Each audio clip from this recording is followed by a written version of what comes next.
Are you a Miss America fan?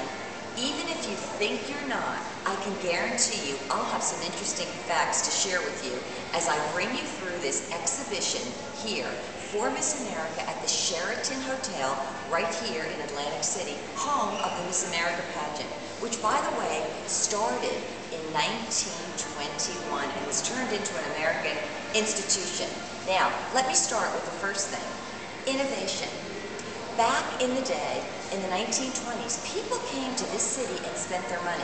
The people that lived in Atlantic City, once the summer work was over, knew there was no more money coming in. So some very talented and savvy marketeers decided they would do one thing. They would extend their summer by just one more weekend, and they would host a pageant known as the Miss America pageant. Believe it or not, the pageant started out in 1921. The original winner was only 16 years old. And come and take a look at her. Did she not typify the era of the 20s, wearing a flapper girl outfit? This was the original crown, and you could see that she looked like she was typifying later Lady Liberty. 10 years later, we have a second winner. A little bit more sophisticated, a little bit older, and this woman, who as it turns out was a blues singer, decided she was going to take her prom outfit and jazz it up a little bit and look like she belonged in King Arthur's court. Look what happened by 1943. We find ourselves in the middle of World War II. It's such an era of conservatism, and this is the era when suddenly Miss America's pageant became a scholarship pageant, so it was no longer just grace and beauty.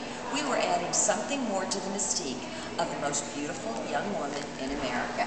And here she is in her ultra-conservative World War II outfit. Now, anybody remember anything of the 1950s, the era of the debutante? Is this not it? If any of you are old enough to remember, Lee Merriweather, the winner that year, went on to become a very famous actress in TV. She was Perry Mason's secretary, and didn't she look like the very pristine 1950s debutante? Now, we're going to move on to just two more because I think you might find it interesting to see how each decade brings something new to the table. This is the year 1967. Our winner that year was busy wearing her white pumps. Do you remember the long kid gloves? But an interesting thing that took place here is that now we see the beginning of the professional woman.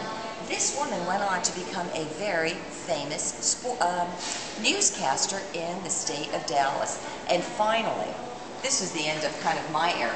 1971, here's Phyllis George. Look at how long ago this was.